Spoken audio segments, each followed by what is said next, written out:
Bonsoir à toutes et tous, salut Sergio, salut Pierre, salut Pio, salut Bandini, salut Akuna, salut Marité, salut Sekem, salut Nago, salut Mago, Mago Pio, salut tous les autres, vous êtes très nombreux, hein, je peux pas citer tout le monde, mais en tout cas bonsoir à toutes et tous, bienvenue aux nouvelles têtes évidemment, bienvenue aussi à celles qu'on connaît bien, qu'on a plaisir à retrouver pour 2 bonnes heures de stream, ce soir jusque 20h, 2 heures pendant lesquelles vous posez vos questions directement dans le chat, et puis moi je les passe à mes invités que je vais vous présenter dans un instant. Vous avez le droit de grogner, de chafouiner, c'est votre espace, restez courtois s'il vous plaît, on est sur le service public et pour l'instant, et c'est très bien que ça se passe toujours bien avec vous, mais je vous fais confiance. Au programme de ces 2 heures, on va faire un peu de politique fiction aujourd'hui, on n'en fait pas beaucoup, mais là on a le temps et l'espace pour le faire. On va imaginer un pays où il y aurait d'un coup d'un seul des émeutes, par exemple en plein Jeux Olympiques, parce qu'une partie des Français rejetterait le résultat d'un scrutin et que l'exécutif en place entendrait y mettre un terme, avec ou sans majorité à l'Assemblée nationale. On va aussi imaginer un président seul qui n'entendrait plus partager le pouvoir avec son Premier ministre.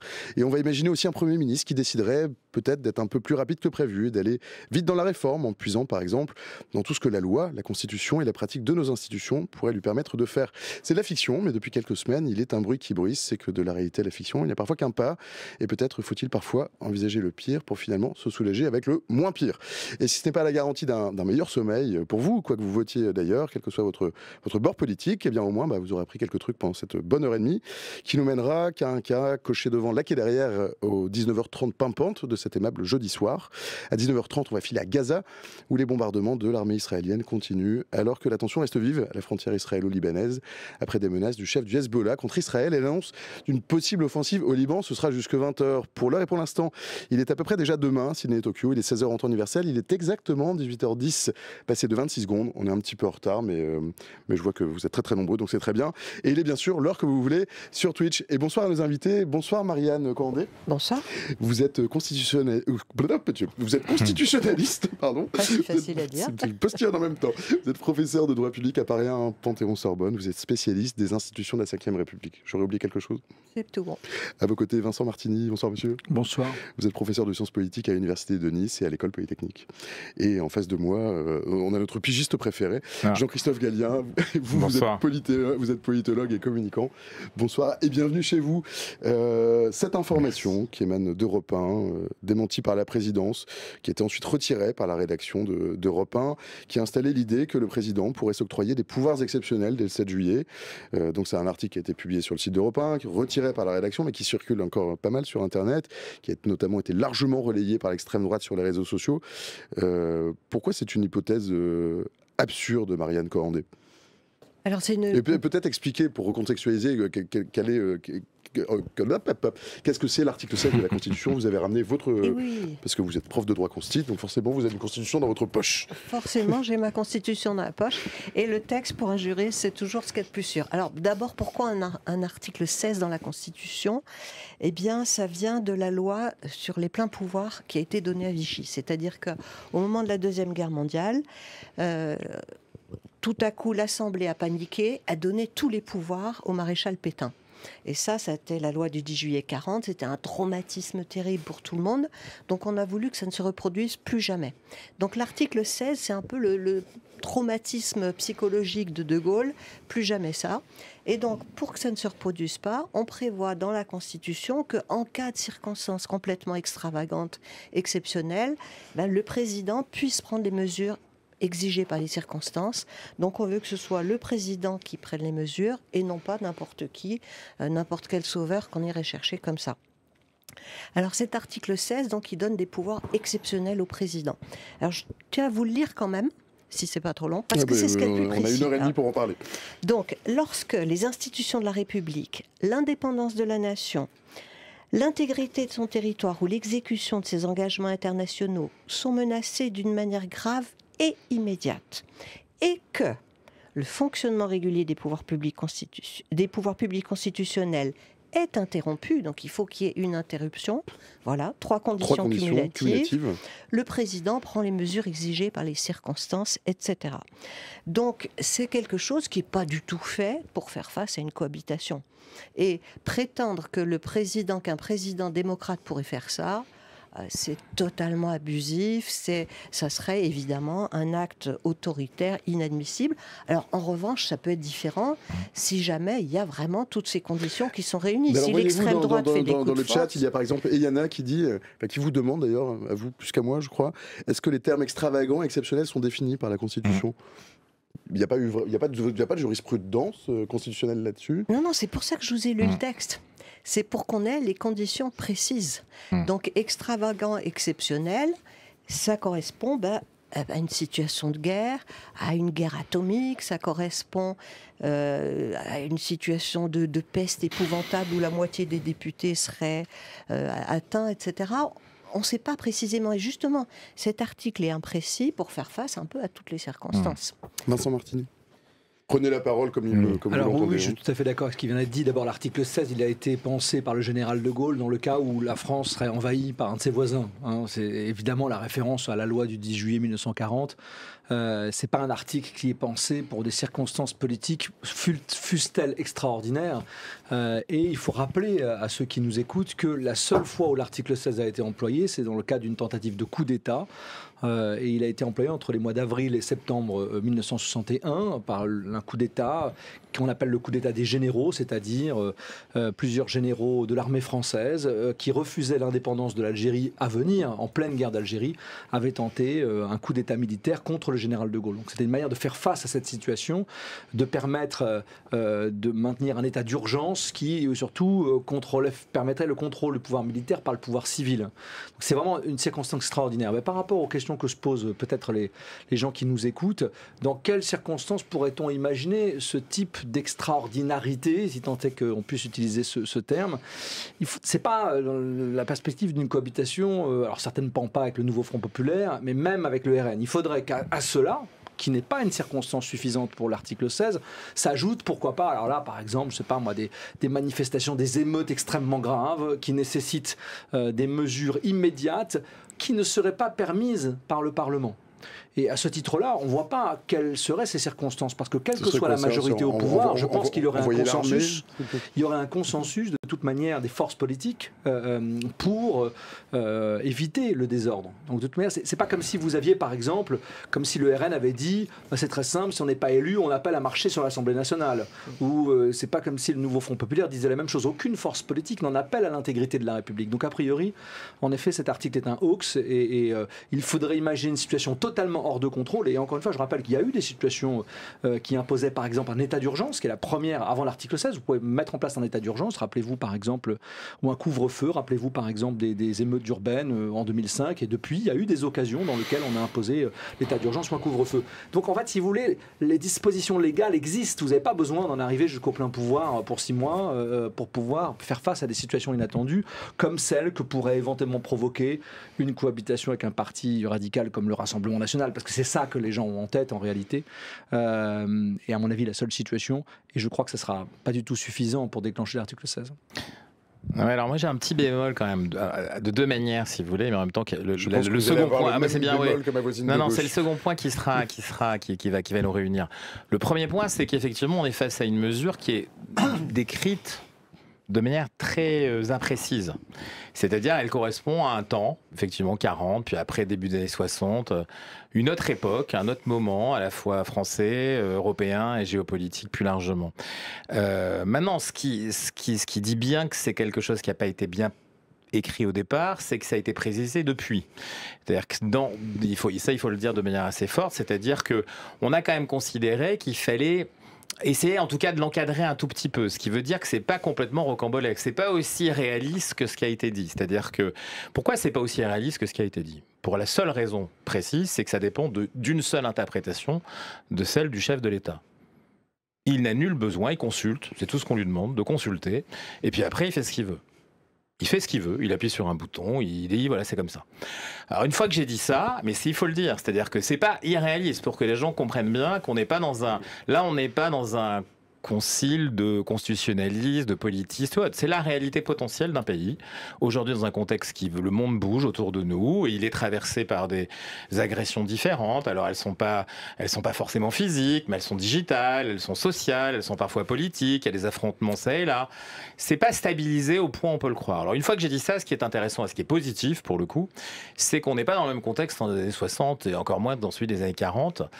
Si le monde est un peu guerrier autour de nous, on vit à l'intérieur de l'Union européenne et quel que soit le chef de l'État présent ou à venir, il vit pas tout seul. On vit de manière tellement interpénétrée avec nos 26 camarades européens plus, la Grande-Bretagne plus, un voisin qui est un peu plus loin, et puis d'autres qui vivent autour, que ça paraît complexe d'aujourd'hui dans un monde qui en plus, si on va alors dans la logique économique, financière, est tellement interpénétré que si vous voulez faire ça, ça paraît très difficile aujourd'hui. Et ça, c'est un point qui est quand même essentiel à décrire, parce que ça garantit pour moi davantage encore, si vous voulez, que le droit constitutionnel, que la pratique politique potentielle qui est tellement inexistante, puisqu'on a eu une fois, vous l'avez rappelé pourquoi, et c'est tout depuis, mais qu'on a quand même essayé de se dire, oulala, attention, là, il est trop en zone libre, si vous voulez, il faut quand même qu'on essaie de dire, il y a 3 mois, puis il y a 6 mois, puis on va évaluer, le Conseil constitutionnel peut dire son avis, ainsi de suite.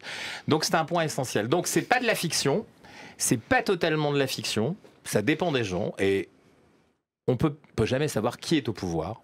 Même aujourd'hui, on ne peut pas savoir. Maintenant, là où je suis très rassuré, moi, si vous voulez, c'est par le contexte à la fois, si vous voulez, extérieur. Et j'en finis avec ce point-là.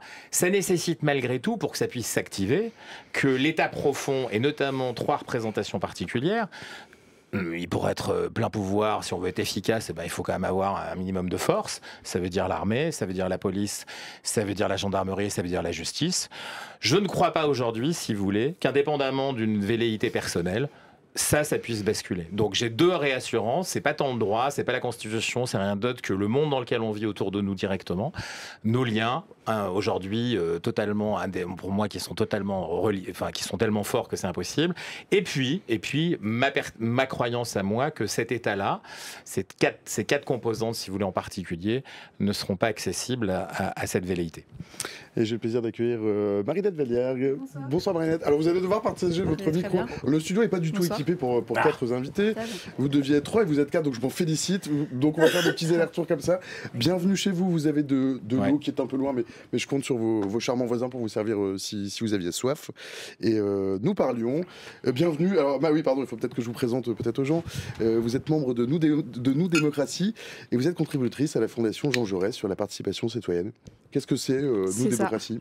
Alors c'est À nous la démocratie. C'est À nous la démocratie. Ouais. C'est une association, un mouvement citoyen qui défend la participation citoyenne à la vie politique et donc qui promeut la démocratie directe, la démocratie délibérative, tout ça pour dire qu'il faut associer davantage les citoyens à la réflexion politique et à la fabrique des décisions, de la loi, à la fois au niveau national mais aussi au niveau local. Et vous nous arrivez du train, c'est ça, je crois, de la gare du train, n'est-ce pas? Bienvenue chez vous. On parlait de cet article qui a été diffusé sur le site d'Europe 1 et qui a été qui a été retiré ensuite en tout cas, qui disait que le président de la République pourrait peut-être utiliser l'article 16 de la Constitution.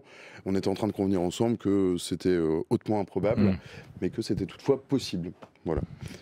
Je vous en prie. Oui, je reviendrai bien un tout petit peu là-dessus. Effectivement, c'est hautement improbable, mais par exemple, l'attaque informatique énorme, tout est bloqué, tout est paralysé, on peut l'envisager si, effectivement, toutes les conditions que j'ai rappelées sont précisées. Et pour rassurer, répondre peut-être un peu plus à la personne qui est intervenue, quelle limite? Parce qu'effectivement, le président prend les mesures exigées par les circonstances. Quelles sont ces mesures? Et bien alors, ces mesures, ça peut être n'importe quoi. Parce que là encore, De Gaulle a tenu à ce que ce soit extrêmement large. En cas de catastrophe écologique, climatique et tout, c'est envisageable aussi. On le voit avec les inondations et tout ça, ça peut être beaucoup plus important. Donc, les conditions sont très limitées. Les conditions pour l'usage. Il informe la nation par un message. C'est quand même très confortable pour lui. Ça coûte pas grand-chose. Alors, sur le fond, quand même, ces mesures doivent être inspirées par la volonté d'assurer au pouvoir public constitutionnel, dans les moindres délais, les moyens d'accomplir leur mission. le Conseil constitutionnel est consulté leur sujet. Il est consulté, mais même s'il dit non, c'est pas un problème du tout, il fait ce qu'il veut. Dans le chat, il y a déjà une question, enfin une deuxième question, c'est Isaac, c'est lui Isaac, qui dit est-ce qu'on peut justifier l'utilisation de l'article 16 a posteriori? C'est le cas en fait, hein, c'est ça, c'est a posteriori. Oui, non, parce que quand même, il informe la nation par un message. Bon, il faut quand même qu'il dise dans son message pourquoi il met en œuvre l'article 16, même si c'est pas explicitement précisé. Mais il y a quand même une bouée de sauvetage, c'est l'article 68 de la Constitution qui permet de destituer le président de la République lorsque en cas de manquement à ses devoirs manifestement incompatible avec l'exercice de son mandat. Donc si on avait par exemple demain M. Macron ou après-demain Mme Le Pen ou M. Bardella qui utilisaient l'article 16 pour son confort, pour s'éviter une cohabitation, indéniablement, il tomberait sous le coup de l'article 68 et il risquerait une destitution. Donc ça nous rassure un peu quand même. Alors célibataire demande dans le chat, salut célibataire, est-ce que l'armée française, charmant pseudo, je te souhaite tout le meilleur bonheur du monde, l'armée française, est-ce qu'elle a le pouvoir de destituer le président de la République? C'est pas l'armée qui le destitue, le président de la République, c'est qui? C'est la haute cour de justice? Non, alors... Non, donc la destitution, elle se fait par le Parlement constitué en haute cour. Donc l'armée française, elle est soumise au pouvoir civil, au pouvoir politique, et c'est justement pour ça qu'on prévoit que le président de la République est le chef des armées. C'est pour éviter que l'armée risque de prendre le pouvoir. Il faut bien rappeler ça quand même, au fait qu'en France, comme dans la plupart des démocraties, l'armée, elle est sous le pouvoir des civils. C'est pas l'inverse. C'est-à-dire que l'armée n'est pas une puissance indépendante, elle n'est pas un corps constitué. Elle est une autorité qui dépend d'une autorité supérieure qui est celle du président de la République. Et dans la Constitution, le président de la République est chef des armées. C'est lui qui a vraiment le pouvoir plus que le ministre de la Défense, plus que le ministre des Affaires étrangères. Bon, ça c'est encore autre chose. Qui a le pouvoir de s'imposer l'armée. Encore une fois, c'est pas un hasard si en 1961, l'article 16 a été saisi par le pouvoir civil contre une forme de pouvoir militaire, parce que le général de Gaulle craignait une contagion finalement dans toute l'armée des idées qui étaient défendues par le carteron de généraux factieux dont parlait le général de Gaulle, ces 4 généraux qui s'étaient opposés à lui. Donc là, il faut quand même rappeler cela. Je pense qu'il peut y avoir des fantasmes un peu sur... parce que ces articles de la Constitution, ils sont écrits de manière volontairement très lâche, très souple, parce que ça permet beaucoup d'interprétations. Il y a plein d'articles dont on sait qu'ils sont écrits de manière imprécise, floue, pour permettre des interprétations. Ça ne veut pas dire pour autant que le pouvoir exécutif est sans contrôle. Il y a aussi une partie de l'article que vous n'avez pas cité, qui est qu'il doit consulter obligatoirement le président du Sénat, le Premier ministre, etc. Même si, on peut imaginer que c'était la même chose pour la dissolution, et on sait que la consultation a été parfois l'occasion d'un coup de téléphone de quelques minutes, une demi-heure avant. Mais encore une fois, il faut rappeler que prendre la décision d'une dissolution de l'Assemblée nationale, qui est un pouvoir, encore une fois, certes, il n'a pas été usé très si souvent, c'est la 6e fois, en 70 ans c'est pas tant que ça, mais c'est un pouvoir relativement ordinaire du président. Recourir à l'article 16, évidemment, ce n'est pas du tout la même importance, et donc on peut imaginer que les conditions pour le faire seraient beaucoup plus scrutées par les différents corps constitués. Oui, je crois que c'est... Mais vous savez, c'est là qu'est né le petit moment de doute et la fenêtre de tir pour lancer ce genre de rumeurs. C'est-à-dire que la sidération d'un dimanche soir, au moment où on annonce les résultats d'une élection, et quand quelqu'un apparaît et sort, appuie sur un bouton et dit « bah voilà, vous n'avez rien compris, on relance les dés, si vous voulez ». Ça a été un moment, si vous voulez, qui, sur le plan institutionnel, même si c'est tout à fait permis, il n'y a rien qui l'interdit, ça a été peu usité, surtout pas dans ce contexte-là. Ça, quand même, finalement, si vous voulez, et là, il n'y a pas ça va de la gauche à la droite, en passant par le centre, partout, ses propres amis, tout le monde. Je veux dire, moi, le premier, si vous voulez, si j'étais, alors je racontais perso, moi, ça m'a mis tellement en colère en tant que citoyen, que j'ai mis une semaine à faire, je sais pas, j'ai dû faire 4 médias par jour pour faire ma thérapie, si vous voulez, parce que ça a été ma seule manière de me calmer, parce que j'ai trouvé ça, si vous voulez, tellement irresponsable, si vous voulez, pour le coup. Alors là, et au sens où on l'entend, du point de vue de la Constitution. Parce que il n'y avait rien, mais rien, nulle part, que ce soit politique, démocratique, ce que vous voulez, à part l'idée, après derrière, je ne vais pas faire de psychologie, si vous voulez, il y a eu plein d'interprétations, des psychanalyses, des gens qui sont rentrés dans sa tête, et tout ça. Mais ça a ouvert, si vous voulez, cette boîte à fantasmes. Parce que quand vous émettez en tant que président et que vous croyez que vous allez pouvoir transformer quelque chose parce qu'il y a un nouveau mode narratif qui est déjà parti sur la peur ou sur les peurs juste avant, et puis là vous racontez encore une histoire, il faut que quand vous émettiez, vous ayez un tel capital de confiance pour qu'on rentre dans votre récit. Là, le récit immédiatement, il a créé l'inverse si vous voulez, c'est-à-dire une espèce de sidération, une peur inversée, et donc du coup ça a libéré toutes les possibilités derrière. Et je crois que pour moi, mon métier m'amène à travailler dans les 27 en permanence et ailleurs. Je vous assure que ça n'a pas été que français, la sidération. Et pourquoi j'étais très en colère, si vous voulez, c'est qu'immédiatement les Européens avaient l'impression qu'on leur avait volé un bout d'Europe. Mais ça a été, si vous voulez, mais personne n'a rien compris parce que tout le monde était en train de calculer. Certains pays viennent à peine de rendre leurs résultats des européennes. Vous vous rendez compte? C'est-à-dire qu'on comptait, faire attention, il y a plein de... On est dans un temps qui, en plus, ouvrait une fenêtre aussi de négociations importantes, d'organisation du prochain mandat européen, dont la France, elle devait être acteur, mais tout en étant très affaiblie, donc en plus, on s'affaiblissait. Donc, il y a à la fois ceux qui ont été très contents finalement, je pense notamment à nos camarades italiens, puis d'autres qui attendaient... Vous voyez, ça a été complexe. Donc finalement, c'est pour ça que je vous dis, on vit plus tout seul. De Gaulle 61, c'est un monde où on est dans une maison européenne qui est quand même plus petite, où on est dans un rôle, nous, très dominant, où derrière, on regarde un autre au-delà du mur. Ouais, le monde est très différent. Aujourd'hui, tout ça est très intégré.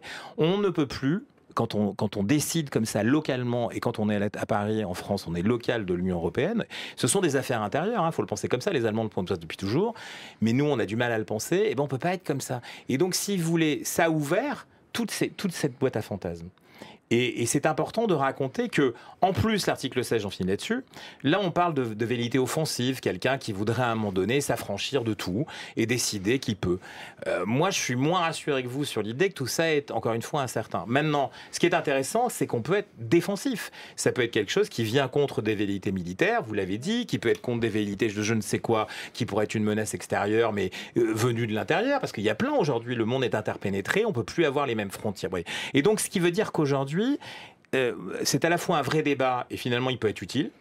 Et ça, c'est intéressant au moins, parce que c'est la conséquence positive de cette affaire. C'est bien de raconter. C'est ce qui a permis Emmanuel Macron, finalement, au fur et à mesure de son mandat, on a révisé la Constitution, on a précisé un certain nombre de points. Ça, c'est plutôt pas mal. Maintenant, là-dessus, c'est au moins ça. Au moins cette efficacité-là. C'est pas de la créativité, mais c'est de l'efficacité au moins là-dessus. Mais après, une fois qu'on a dit ça, il faut aussi contextualiser le monde dans lequel on est. Et on ne peut plus gouverner de la même manière, certainement parce que les citoyens ont évolué, vous avez raison, partout, mais aussi parce qu'on vit pas isolément. On ne vit pas isolément et c'est très important de le redire. Vincent, pardon, et Marianne, ensuite.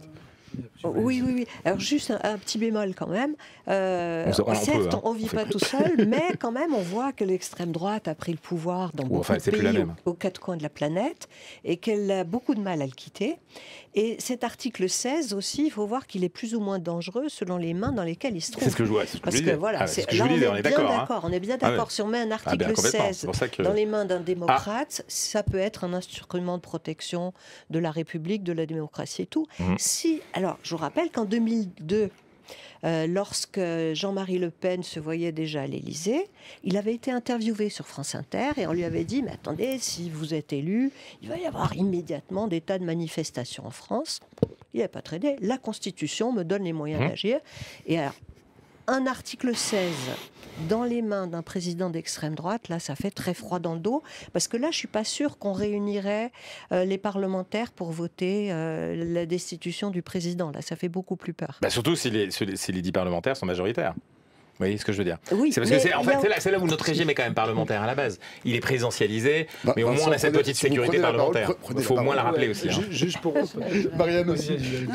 Allez-y. C'est un format table ronde. Pour dire un mot sur ce que vous avez dit tout à l'heure, sur la sidération, le choc. Et j'entendais sur l'antenne de France Info un reportage à Marseille avec de gens ordinaires, entre guillemets, c'était des gens de tous les jours, qui disaient d'habitude je dors très bien et là je me réveille 3 ou 4 fois par nuit, je me demande ce qui va se passer. Je pense que a fortiori ceux qui ont comme nous la charge un peu de commenter ce qui arrive, c'est évidemment notre situation aussi, c'est assez anxiogène, même si, comme vous le dites, on fait sa thérapie comme on peut. Je suis content de vous avoir avec moi ce soir. Raphaël Lorca, qui est aussi sémiologue, il parle d'un coup d'état psychique dans le monde. Il dit, c'est comme si ça avait ouvert la boîte de choses qui semblaient impossibles et qui deviennent possibles. Et ça génère, je crois, quelque chose qui est très mauvais en démocratie. La démocratie, contrairement à ce qu'on peut penser de la politique, je dis souvent ça moi à mes étudiants, la politique, c'est pas, tout n'est pas possible. En fait, en politique, il y a des règles. Il y a des règles de différentes natures, évidemment. Il y a des règles institutionnelles, celles qui sont garanties par les textes. Mais il y a aussi des façons de faire de la politique qui sont plus ou moins morales. Fair play, un peu. Ben oui, il y a une question de fair play. Alors attention, parce qu'on joue toujours avec les règles. On est toujours sur une crête. Encore une fois, il faut être capable de saisir le kairos, le moment, l'opportunité. Machiavel nous dit on doit être à la fois fort comme un lion et rusé comme un renard. Donc évidemment, dans la politique, il y a cette dimension-là. Mais enfin, quand même, dans une démocratie apaisée, dans une démocratie libérale, au sens qu'elle repose sur des principes d'état de droit et sur un fonctionnement normal d'une alternance politique, l'imprévisible n'est une bonne chose que dans une dose relativement réduite. C'est-à-dire que vous ne sachiez pas qui va gagner les élections, ça, c'est en effet l'imprévisibilité de la démocratie. Mais je crois que créer en permanence des circonstances, jouer des institutions pour créer des circonstances qui permettent de mettre le pays au bord de la crise de nerfs, c'est pas une bonne chose. C'est pas une bonne façon de gouverner en démocratie. À ce titre-là, moi j'ai dit plusieurs fois que Emmanuel Macron, il a une façon assez immorale de faire de la politique. Et je dirais même, là, je disais il n'y a pas très longtemps, qu'il est presque un forceur démocratique. C'est quelqu'un qui utilise les règles pour imposer une façon de faire à des citoyens qui ne lui ont rien demandé, d'une certaine manière. Il y a une continuité entre la campagne de 2022, où il dit je peux pas débattre, il y a l'Ukraine, comprenez, je refuse de débattre avec les autres. Il a le droit de faire tout ça, mais résultat, il n'y a pas de débat, il n'y a pas de campagne réellement du président de la République, il est réélu sans campagne. Puis, il y a la réforme des retraites.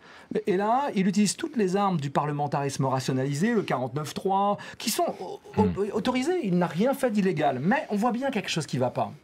Il force finalement le consentement. Et puis maintenant, il y a cette histoire de dissolution où c'est pas le fait de faire une dissolution. Il a tout à fait le droit de le faire. Il aurait pu le décider le 14 juillet, dire écoutez, je prends 40 jours. L'article 12 dit vous avez de 20 à 40 jours. S'il avait décidé 40 jours, on se voit en septembre, il y a le temps de poser des candidatures, de faire un débat. Et d'ailleurs, ce serait cohérent avec ce qu'il avait dit sur la respiration démocratique. Je vous laisse le temps, vous organisez. Si vous souhaitez plus de moi, eh bien, on verra. Et puis en même temps, j'organise un jeu politique parce que j'ai consulté mes troupes. Mais c'est pas du tout ce qu'il fait.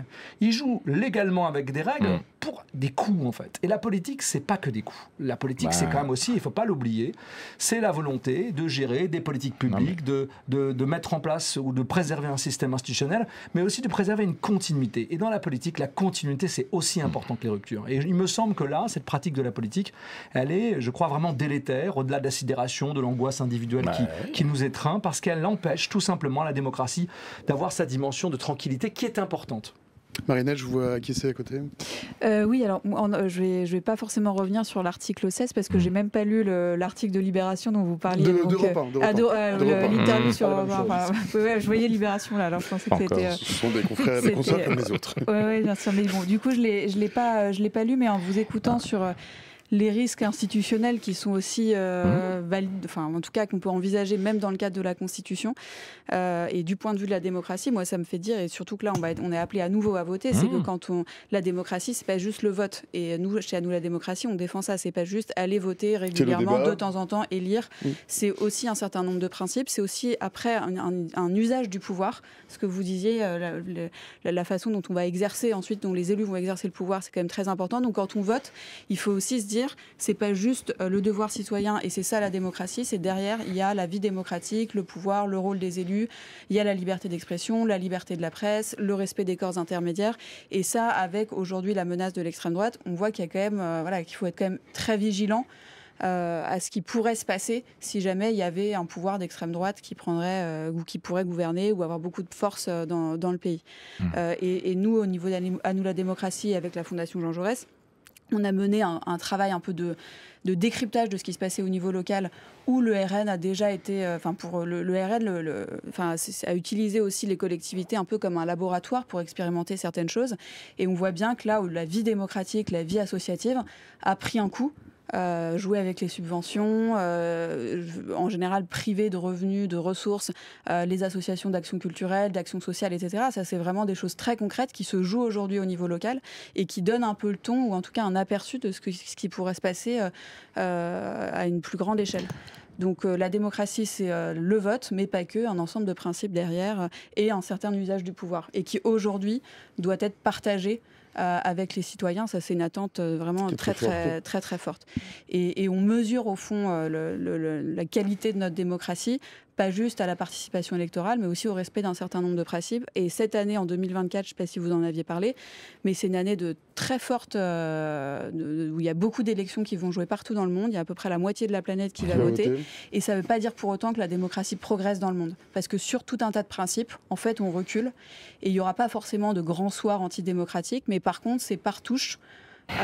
On grignote sur des libertés, des droits, et ça, c'est quand même ce qui peut nous interpeller et nous appeler à aller voter. Oui, enfin, il y a quand même des bonnes nouvelles, parce que vous voyez, quand vous parliez de la moitié du monde, il y a un gros, pas un quart de cette moitié qui a voté en Inde, et il y a eu des surprises. Vous voyez, M. Modi n'a pas remporté une victoire aussi écrasante que la stratégie. Alors là, pour le coup, on est très loin de ce qui se passe ici, et pourtant, c'est pas quelqu'un d'extrême droite, vous voyez, et ni d'extrême gauche. Non, mais sérieusement, c'est très différent. C'est très différent au sens où nous, on peut l'analyser.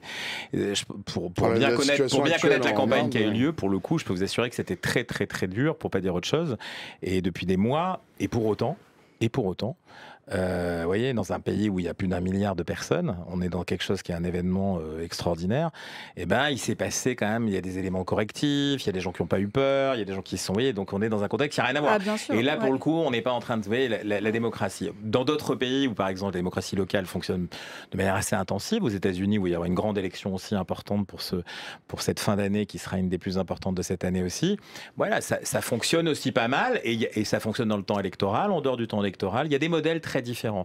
Moi, je vais revenir sur ce qui est important chez nous. C'est-à-dire, quand vous parliez de politique, oui, quand on est un parti politique, qu'on fasse des coups, qu'on joue avec qu'on soit opportuniste. La France insoumise, avec ce qui se passe, par exemple, aujourd'hui en Palestine. Ça a permis à Manon Aubry, la stratégie de Jean-Luc Mélenchon, de manière très cynique, là pour le coup, on revient à quelque chose que je vais utiliser pour Emmanuel Macron, d'être très performant et de sauver la liste LFI, et donc de se sauver à l'intérieur du nouveau Front populaire en termes de rapport de force, pour ce qui est arrivé, peut-être pas aussi rapidement dans son esprit, mais en tout cas là c'était important. Ça c'est un coup politique, on peut l'aimer, c'est pas forcément moral. Ouais, après ça pose des questions quand on s'appelle Monsieur Glucksmann, Monsieur Hollande, et ainsi de suite, dans les rapports qu'on peut avoir, parce qu'il se passe des choses en France depuis un certain nombre de semaines, un certain nombre de mois qui sont quand même pas très belles autour de l'antisémitisme, et donc ça c'est un point important. Mais c'est un coup politique, c'est du développement politique d'une certaine manière, comme on peut le faire différemment. Là où moi j'étais plus en colère dimanche soir, si vous voulez, c'est que c'est un rapport qu'on a avec un chef d'État. Là c'est de la politique, mais c'est un chef d'État, donc c'est censé être un homme d'État, avec qui en plus en France en particulier ne vient pas d'un Parlement, il n'est pas président du Conseil, il n'est pas Premier ministre, sa légitimité est directe, puisqu'il a une élection directe, lui, avec ça revient à ce que vous disiez sur l'élection. Donc sa responsabilité est plus forte, encore plus forte. Il ne peut pas se comporter comme un artisan du politique, un boutiquier du politique, qui s'amuse, si vous voulez, avec les institutions, parce que à un moment donné, ça peut permettre une performance, je ne sais quoi, ou tout derrière. Et donc je crois que moi, là pour le coup, c'est la vraie différence entre des gens qui veulent conquérir le pouvoir, ils sont de l'autre côté, ils font avec leurs moyens, hein. Après c'est différent, dans la rue digitale, dans la rue physique, la rue médiatique, ils viennent ici, racontent leurs histoires, parfois des mensonges, voilà. Et quelqu'un qui est au pouvoir et qui se doit, lui, à un moment donné, de garder la ligne de ce que vous disiez, ces temps, cette respiration, cette obligation démocratique, qui est évidemment quelque chose qui est très loin de l'idée qu'on fait des coups. Voilà, on fait des coups. Juste pour rebondir sur ce que vous disiez, par exemple, je prends l'exemple de la dissolution, organiser des élections, etc. On pourrait se dire très bien pour la démocratie, on redonne la possibilité d'élire l'Assemblée. En même temps, des élections organisées en 3 semaines, qui favorisent que le jeu des appareils et vraiment très peu le débat. Et même eux, on peut quand même se demander et se dire que voilà, c'est un sujet aussi pour notre vie démocratique. Tout à fait d'accord avec vous. Même si voilà, c'est valide d'un point de vue constitutionnel et c'est peut-être même souhaitable de redonner plus régulièrement la possibilité de voter. Voilà, juste pour... Non, sur ce sujet très juste, pour vous donner un exemple, et je crois que même si je suis sûr que les gens qui nous écoutent comprennent bien cette situation, comprenez bien que la dissolution est prononcée le 9 juin. Les partis ont eu une semaine pour déposer en préfecture, au ministère de l'Intérieur, la liste des candidats. C'est-à-dire dimanche dernier à 18h. Ils avaient jusqu'à mardi pour déposer le matériel électoral en préfecture ou au ministère de l'Intérieur, c'est-à-dire imprimer les bulletins de vote, etc. etc. C'est-à-dire concrètement, hein, si certains d'entre vous ont déjà eu affaire à des imprimeurs, c'est très rare que vous disiez j'ai besoin de 50 000, 100 000 bulletins de vote et qu'on vous dise revenez demain, on les aura fait. Il faut, à ce titre-là, uniquement, c'est ça qui est paradoxal, c'est que Emmanuel Macron s'est construit complètement contre les grosses machines politiques. Il a dit les gros partis, c'est une catastrophe, ça marche pas du tout. Et là, la dissolution, elle ne peut favoriser que les gros partis. Parce que les tout petits partis ne peuvent pas. Ils n'ont pas les moyens. Les Français qui souhaitent se présenter, c'est tout à fait leur droit. On n'est pas obligé de faire partie du Nouveau Front Populaire, du Rassemblement National ou de la coalition présidentielle pour se présenter. Alors évidemment, parfois, ça ne marche pas, c'est plus difficile, mais vous avez tous les 5 ans, enfin, dès qu'il y a une élection, il y a toujours des candidats indépendants qui arrivent à tirer leur épingle du jeu sans appartenir à des très grosses formations. Là, évidemment, ça rend les choses parfaitement impossibles, puisque les délais sont de telle nature que, prenez un exemple, en 2022, aux élections législatives, il y avait, dans mon souvenir, environ 6 000 candidats aux élections législatives. Aujourd'hui, il y en a 4 000. Bien sûr. 2 000 candidats de moins sur 577 circonscriptions. C'est autant aussi de voix, parce qu'on parle des électeurs, mais c'est autant de voix qui n'ont pas eu la possibilité de s'exprimer en tant que candidat pour apporter une diversité. Et encore une fois, je trouve que la diversité, c'est aussi une bonne chose. Et à ce titre-là, cette dissolution, elle n'est pas non plus un exercice démocratique, contrairement à ce qui a été dit. Marianne ? Alors, là, vous allez me forcer à me faire le défenseur et de Gaulle et d'Emmanuel Macron, ce que je ne suis pas du tout naturellement. C'est pas mal. Mais quand même, je suis obligée, en tant que prof de droit constitue. C'est beaucoup sur vos épaules un jeudi soir, effectivement. Oui, là, c'est pas sympa. Respirez un grand coup. Alors, juste, je pense que Emmanuel Macron a voulu se la jouer à la De Gaulle. Il a voulu se dire, voilà, moi, comme De Gaulle en 62, De Gaulle 62, qu'est-ce qui se passe ? De Gaulle fait réviser la Constitution par une procédure irrégulière, c'est-à-dire qu'il fait voter directement le peuple avec l'article 11, au lieu de passer par l'article 89, qui exigeait que les parlementaires se prononcent d'abord pour modifier le mode d'élection du président de la République. Les parlementaires sont stupéfaits. Normalement, ils auraient pu destituer De Gaulle, l'accuser de haute trahison, parce que c'était une violation manifeste de la Constitution. Seulement, De Gaulle, c'est un monument historique. Impossible d'accuser De Gaulle de haute trahison. Alors, qu'est-ce qu'ils font ? Ils tirent en dessous, ils renversent le gouvernement. De Gaulle, furieux qu'on se soit permis de renverser son gouvernement, procède à une dissolution. Et donc, dès le départ, on voit bien que pour De Gaulle, le droit de dissolution, c'est l'arbitrage, l'appel à l'arbitrage du peuple. Et ça, Duguy, qui était un grand juriste du début du XXe siècle et qui était tout à fait démocrate et tout, disait « Le droit de dissolution est souvent décrié. En réalité, c'est un bon moyen démocratique. Ça permet d'en faire appel à l'arbitrage du peuple. » Seulement, voilà, normalement en démocratie et dans les régimes parlementaires, dans tous les régimes parlementaires autres que la France, en Europe, dans l'UE, ce droit de dissolution appartient en réalité au Premier ministre. Et là, c'est équilibré parce que le gouvernement, lui, il peut être renversé à tout moment par la majorité parlementaire. Et donc, il a comme moyen de défense son droit de dissolution. Dans ce combat, il y a égalité des armes entre les parlementaires qui peuvent renverser le gouvernement qui peut se défendre avec la dissolution. En France, on a donné ce droit de dissolution au président. Déséquilibre des armes. Parce que le président, lui, est à peu près intouchable, sauf, on a vu, hypothèse exceptionnelle de l'article 68, ouais, mais il peut quand même dissoudre l'Assemblée. Et le gouvernement, lui, ne peut pas recourir au droit de dissolution alors qu'il peut être renversé. Et donc, on voit des déséquilibres entre la légitimité, la responsabilité et les pouvoirs sous la 5e. J'ajoute par rapport à ce que vous disiez qu'il y a certainement du De Gaulle. On a entendu dire dans les coulisses qui sont aujourd'hui maintenant habituelles lorsqu'on lit les journaux, on vous explique les coulisses de la dissolution, qu'un des conseillers du président aujourd'hui assez décrié lui aurait dit il va faire du gaullien. Évidemment la référence à De Gaulle elle est évidente, mais je pense qu'elle n'est pas seulement évidente pour 1962. Je pense que Macron pensait beaucoup plus à 1968. Oui, la dissolution 68, du mois de mai 68 qui a mené à une chambre bleu horizon, c'est-à-dire une chambre très gaulliste en mai 68, en juin 68, pardon, c'est-à-dire une chambre qui était le produit de la peur, la panique dans le pays profond, qui s'était dit, mais alors là, les événements de mai 68, ces émeutes, cette espèce de la chienlit, pour reprendre un terme qu'évidemment le président de la République a repris à son compte là hier ou ce matin, pour dire c'est moi ou le chaos. Et on voit bien qu'en essayant de jouer sur la peur des extrêmes, ce qu'il appelle lui l'extrême gauche, qui est une manifestation impropre, puisque le Conseil d'État a refusé d'utiliser ce terme pour qualifier la France France Insoumise et le Parti communiste, alors même qu'il a dit que ce terme s'appliquait à l'extrême droite au Rassemblement national. C'était un recours qu'avait fait le Rassemblement national lui-même en 2023 et qu'il a perdu. Eh bien, le président, en utilisant en plus une espèce de rhétorique impropre, en mélangeant en réalité des catégories politiques validées par le Conseil d'État et un discours politicien qu'on peut comprendre dans des élections, il joue avec le feu doublement et il se pose dans une posture gaullienne, mais enfin, il est quand même assez éloigné, parce qu'encore une fois, les conditions ne sont pas du tout les mêmes, les conditions de désordre ne sont pas du tout les mêmes qu'en mai 68, y compris même si on pouvait comprendre le geste du général de Gaulle. Et à ce titre-là, on peut penser que la réaction du pays sera aussi sensiblement différente de celle qu'avait connue le général de Gaulle. Oui, puis le président de la République, il a gouverné. Depuis 2022, 69 textes de loi qui ont le Parlement a travaillé. Majorité relative ou pas majorité relative, il y a eu 6-49-3, mais 69 textes. Et pas des moindres. Vous avez rappelé celui de la réforme des retraites. Alors après, on est d'accord, pas d'accord sur la manière de l'organiser. Moi, j'étais moins triste, si vous voulez, à ce moment-là, non pas sur le fond, je ne parle pas, mais sur la manière de gérer le travail institutionnel, que là, appuyer sur un bouton qui est un bouton démocratique par essence.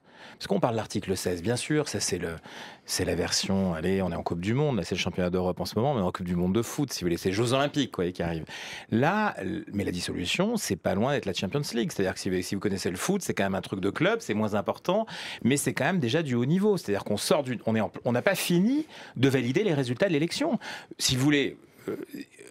La colère, enfin quand je parle de colère, moi c'est de la sidération de colère et je fais confiance aux citoyens, individuellement et collectivement si vous voulez. Il n'y a pas besoin d'être ni professeur de droit constitutionnel, ni politologue, ni si vous voulez, journaliste, qu'on veut. Beaucoup de gens ont ressenti ça. On parlait des partis politiques, bien sûr que oui aussi.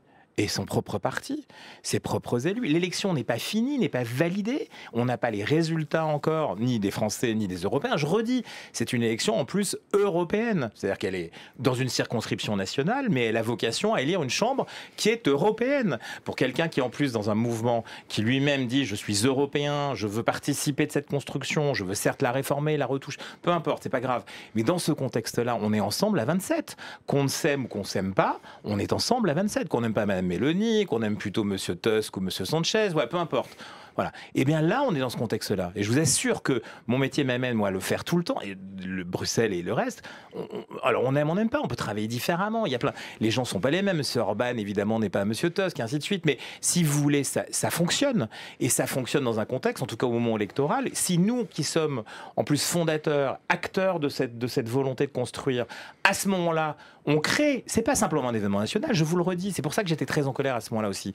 C'est qu'il appuie sur un bouton qui est aussi européen et qui dégrade non pas la notation de je ne sais quelle agence de notation, ni même la menace qu'on nous annonce d'une France si elle était insoumise ou Rassemblement national avec une tutelle du FMI. Vous vous rendez compte qu'on agite comme peur. Enfin, c'est lamentable, si vous voulez, en termes d'accompagnement de ce processus. Non, mais on appuie sur un bouton qui nous décrédibilise immédiatement à l'intérieur de l'appareil européen. Et pas lui, on s'en fout.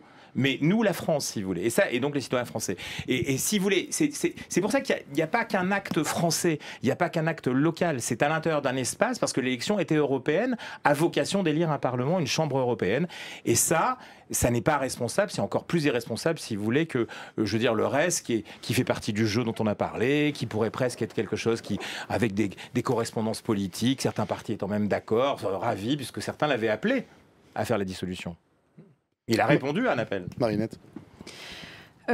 Oui, pour rebondir sur ce que vous disiez au début, et puis en vous écoutant, c'est vraiment ça qui me vient, c'est que ce moment de dissolution qui accélère le temps politique, ça doit être aussi un moment qui doit nous permettre, en tout cas moi je l'espère, de réfléchir justement à nos institutions et à leur fonctionnement.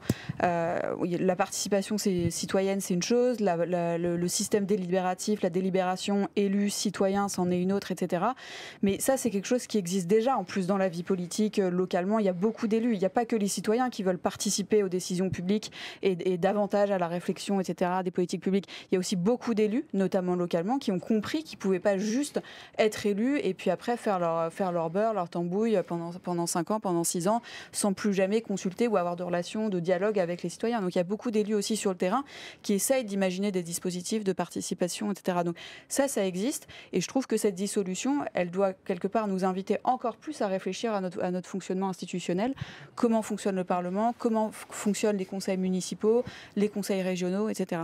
Donc quelque part, s'il y avait un bénéfice dans cette actualité politique qui a brutalisé un peu le temps justement de nos institutions et de notre vie démocratique, ce serait de nous amener vraiment à y réfléchir et que les prochains élus, la prochaine assemblée portent aussi des choses là-dessus sur comment on peut repenser notre vie politique avec vraiment les citoyens. Et je voulais souligner à nouveau cette alternative moi ou le chaos. De Gaulle en 62 et en 68, parce qu'il y a bien les deux modèles qui sont inspirés, c'est vraiment ça. C'est mon pouvoir personnel contre l'Assemblée, contre ceux qui se révoltent dans le peuple, et je fais appel au peuple pour m'affirmer et pour renforcer mon pouvoir personnel. Et là, c'est bien cette philosophie qu'on retrouve à l'œuvre. Et je rejoins complètement ce qui a été dit sur cette tentative de discréditer la gauche comme étant extrême, comme si elle était antidémocratique, alors que c'est vraiment scandaleux.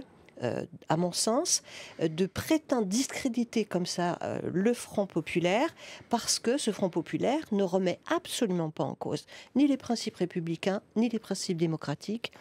Donc, c'est totalement injustifié. Et la seule justification, enfin la seule explication qu'on puisse concevoir, c'est cette alternative, moi ou le chaos. Et donc, c'est une tentative de pouvoir personnel. Et effectivement, on peut espérer que cette attitude très contestable et très contestée nous amène à nous dire on voudrait faire plus un travail d'équipe, avoir un gouvernement collégial. Parce que le régime parlementaire, c'est ça, c'est l'Assemblée, donc la majorité parlementaire, qui collégialement se choisit un gouvernement qui lui-même est collégial, qui doit délibérer et non pas être au garde à vous devant le chef au Conseil des ministres pour définir sa politique. C'est ce que vous disiez tout à l'heure, Vincent, sur la pratique. Oui, c'est ça. Alors, bon, on en est loin quand même de la pratique collégiale, et ça fait longtemps qu'on l'a laissé tomber en réalité. Depuis 2017, il n'y a pas eu de pratique collégiale gouvernementale. Il y en a eu un semblant au tout début, mais enfin très vite, le « je suis votre chef » de Macron aux forces armées s'appliquait aussi au gouvernement. Je voudrais revenir sur ce que vous disiez, parce que je trouve ça en effet tout à fait fondamental. Il faut quand même qu'on comprenne que quoi qu'il arrive, dans 15 jours, on va rentrer dans une crise politique majeure. Bon, la crise n'est pas encore là, mais elle est devant nous.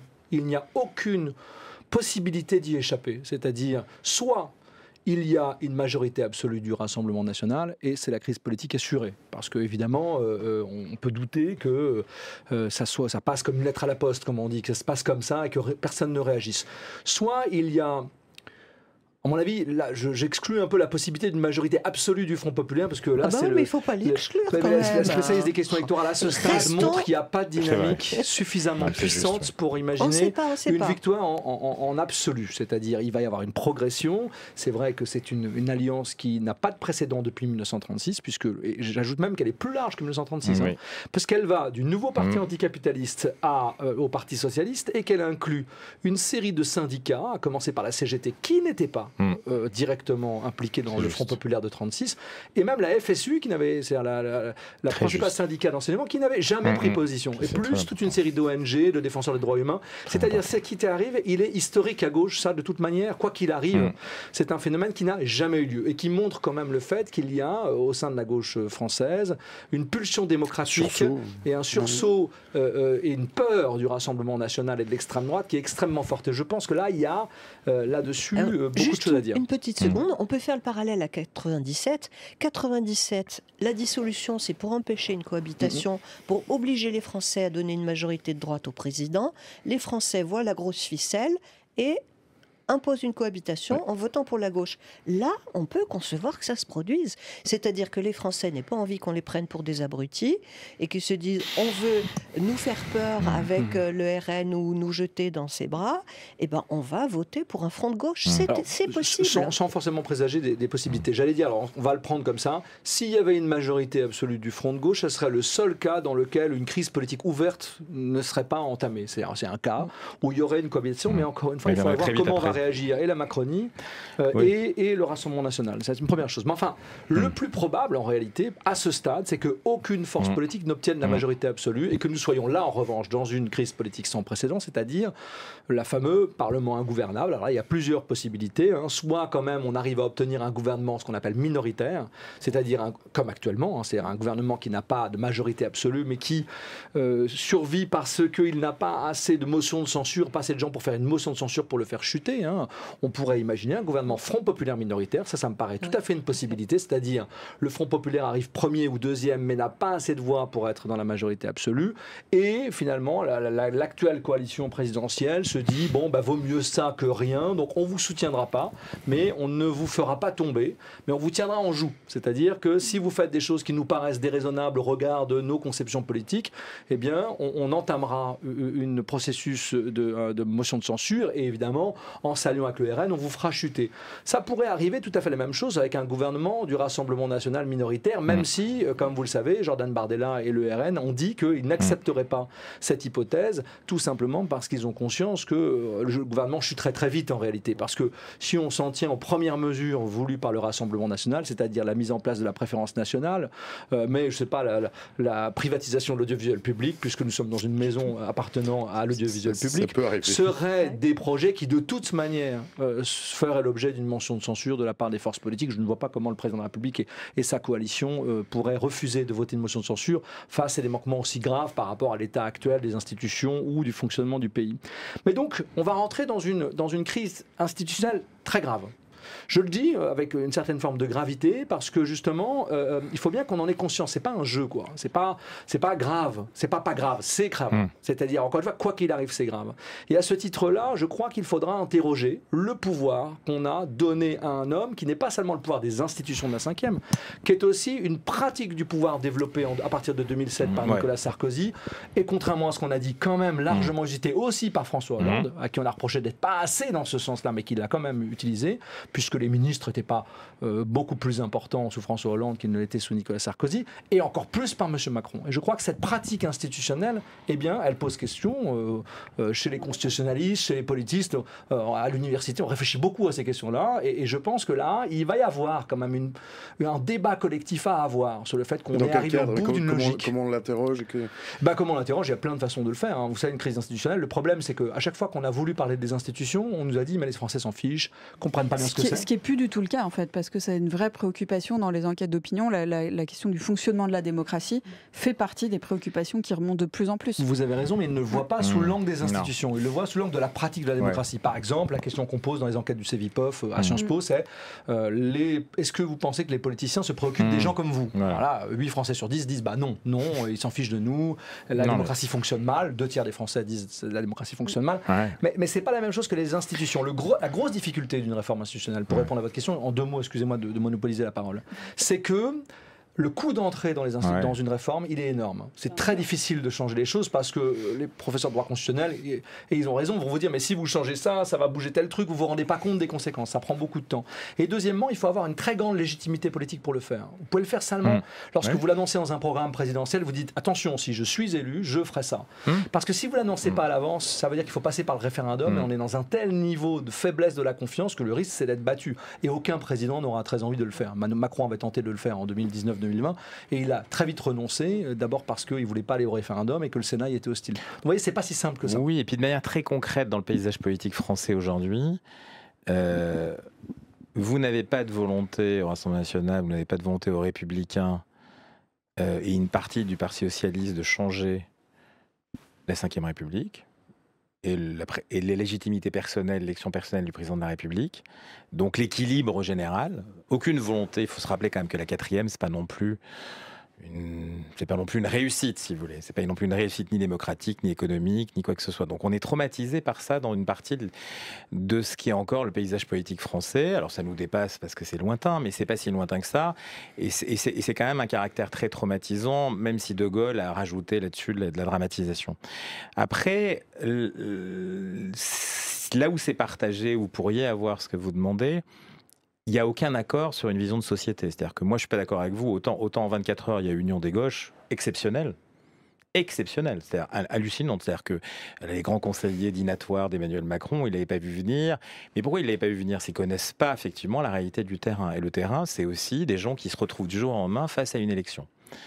Des gens qui sont des candidats, des gens qui font face à la réalité de leur mandat, d'autres qui peuvent se dire tiens, il y a une occasion de faire un coup quand même intéressant, des partis, vous en avez parlé, pour qui le financement lié aux législatives est essentiel, des gros, des moyens, des tout petits, qui font que ça, qui accumulent des votes année après année, qui se font un trésor de guerre. La preuve, c'est qu'il y a une bataille sur les micro-partis chez les uns, chez les autres, pour qu'on se labellise d'un ou un autre, parce que finalement on en est là. Hein. Alors là, on est très loin du citoyen représenté, ainsi de suite, c'est vraiment de l'argent. Donc, quant à la gauche, Nouveau Front Populaire, si vous voulez, il y a une partie simplement de cette gauche qui voudrait ce que vous exprimez. C'est-à-dire qu'aujourd'hui, c'est très clair. C'est-à-dire que je ne parle pas des citoyens, je parle des gens qui sont là-dedans. Dans l'offre politique française, il n'existe cette volonté de finir, pour rappeler à la puissance dont vous parlez, cet émetteur qui, voilà, exactement, à gauche, c'est pas partagé, et c'est loin d'être partagé, comme beaucoup d'autres sujets d'ailleurs, sur ce qui fait que d'ailleurs, quand je précise s'il y avait cette majorité Nouveau Front Populaire, en termes de gouvernement, la stratégie de gouvernement ne tiendrait pas, si vous voulez, 6 mois, ça ne tiendrait pas pour des raisons X. Alors après, on peut venir dans le débat, mais c'est un point de vue, mais qui est, quand on vous raconte le détail des conversations, si vous voulez, liées au fait qu'on a mis ou pas sous le tapis, ainsi de suite, c'est un point de vue, mais on n'y est pas encore, si vous voulez. On va voir, on va attendre ce qui va sortir. Malheureusement, je suis assez d'accord avec vous, il faut attendre, de toute manière, ce deuxième tour et voir finalement ce qui va sortir de ce deuxième tour. Aujourd'hui, on n'a pas de boule de cristal et c'est difficile. Moi, je pense que tous les cas de figure sont possibles, encore aujourd'hui. C'est-à-dire qu'on a, selon qu'on a une participation qui monte, on voit une capacité bipolaire, triangulaire, quadrangulaire dans certains cas, qui peut changer la donne, qui favorise et tout. Ce qu'on est certain, alors ce dont on est pratiquement certain, c'est l'implosion du centre. C'est-à-dire ce centre qui est un centre très populiste, qui a été inventé par Emmanuel Macron, qui lui se voit encore par M. Bayrou potentiellement quelqu'un qui peut changer la donne. Lui, je pense que pour le coup, il va souffrir, et c'est consubstantiel de sa situation. Par contre, les deux pôles qui restent, et qui sont le Nouveau Front Populaire, le Rassemblement National associé à quelques républicains, qui plus est, quelques républicains qui pourraient être encore différents selon le cas de figure du deuxième tour. Si on sent que à une dizaine de voix, quand on est M. Bellamy et ses copains, vous savez, M. Wauquiez, il va vite changer d'avis dans une situation où quelque part il peut sauver sa bombe. Donc il faut attendre vraiment ce moment-là. Et c'est vrai, et c'est vraiment là qu'il va se passer. Là, vous avez raison, c'est que si on est au point central de déséquilibre total, c'est-à-dire celui qui nous ramène à ce que pourrait être une science de la 4e République, c'est-à-dire il faut trouver de la coalition, se débrouiller projet après projet. On n'est même pas dans la majorité relative qui a permis les 69 du texte de loi d'Emmanuel Macron, majorité relative. On sera dans toute autre chose. Et là, c'est une découverte. Et avec une incapacité de créer les conditions de puissance politique, de richesse politique pour aller vers une réflexion forte sur les institutions. C'est-à-dire qu'on est dans une impasse. On est dans une impasse pendant 1 an. Qu'est-ce qui reste après au président de la République? Parce que c'est intéressant aussi de voir ce qui lui reste. Alors, il lui reste le fameux article 16 dont on a parlé, qui est un truc fantasmé, mais encore une fois, moi je suis désolé, le bouton de dimanche soir m'a mis en colère aussi parce que je pensais immédiatement à cette situation. Il n'y avait pas le truc d'Europe 1, il n'y avait rien. Et je le gardais de manière très intime, et parce que c'est incompréhensible. Je vous le dis comme je le pense, c'est incompréhensible. Donc c'est inquiétant. C'est inquiétant aussi. Et après, vous avez la démission. On n'en a pas parlé. La démission, c'est-à-dire que je suis incapable. Et je vous assure que c'est quelque chose qui est a priori aujourd'hui totalement improbable, mais comme on disait, on vous aurait interrogé, on nous aurait tous interrogé, et moi on m'a interrogé le vendredi soir sur la possibilité de créer la dissolution le lendemain, pas le jour même, hein, le lendemain, le surlendemain, une fois qu'on avait fait tous les comptes, qu'on soit sûr que derrière, moi je dis c'est n'importe quoi, tout ça c'est une blague finie et tout ça. C'est une période, je suis d'accord avec vous, dont la gravité, c'est pas tant le fait qu'on aura l'ingouvernabilité, mais moi, je serais encore plus grave que vous. C'est-à-dire que j'ai pas peur ni du LFI, ni du RN, ni quoi que ce soit. Je pense qu'aujourd'hui, dans ce contexte, si vous voulez, national, on a quelque chose qui est plus fort que ça.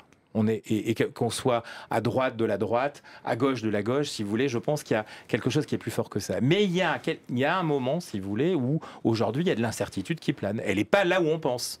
Le cynisme n'est pas toujours là où on le pense, ni à l'extrême gauche, ni à l'extrême droite. L'irresponsabilité n'est pas où on la pense, ni à l'extrême gauche, ni à l'extrême droite.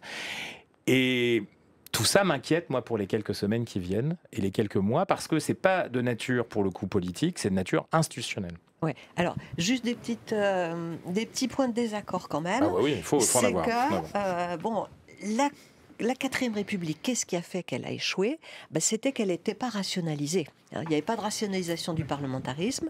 Le droit de dissolution pas l'Espagne, quoi. On est d'accord. était limité. On est d'accord. Et le scrutin était complètement proportionnel et les circonstances étaient différentes. Oui. Et fondamentalement, ce qui a généré l'instabilité gouvernementale sous les 3e et 4e République, ce n'est pas la faiblesse du l'abus de pouvoir du président de la République, MacMahon et Grévy, et qui ont fait qu'on n'a pas réussi, contrairement à tous nos voisins, à structurer la majorité autour du Premier ministre.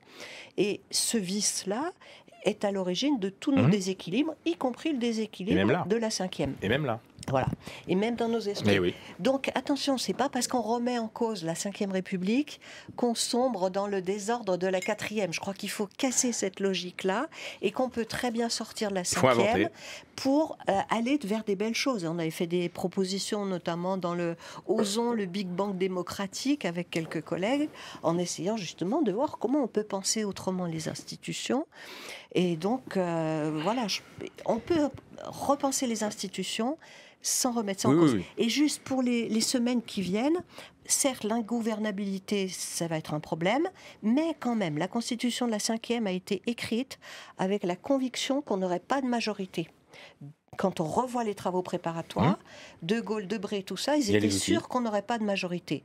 Et donc, c'est pour ça qu'ils ont écrit le 49.3, la procédure budgétaire, etc. Donc, c'est pas forcément aussi dramatique que ça. Et quand même rappeler, à mon point de vue, la situation la plus dramatique, c'est pas l'absence de majorité, c'est une majorité absolue RN tout de même, pour la démocratie et pour la République. Oui, mais ça, si je peux me permettre, si vous voulez, on est dans une dimension politique qui aujourd'hui a accepté le Rassemblement national. Le président de la République lui-même, il les a reçus dans un contexte, si vous voulez, de conversation citoyenne sur les grands enjeux internationaux, sur les enjeux français. Il y a cette digue-là, si vous voulez. Je ne parle pas du Front républicain ou autre. On est dans un jeu, si vous voulez. Moi, je fais confiance aux partis politiques français pour ça, quel qu'il soit. J'ai beaucoup plus peur d'un. Ah non, mais voilà, c'est ce qui nous différencie. Moi, je suis très optimiste là-dessus. Je suis beaucoup moins optimiste, si vous voulez, sur certains comportements individuels. Et ça, je vous assure que ce qu'on a vécu dimanche soir, si vous voulez, n'est pas collectif. Il est individuel. Vous vous rendez compte où on est rendu? Non mais attendez, c'est ça qui est intéressant.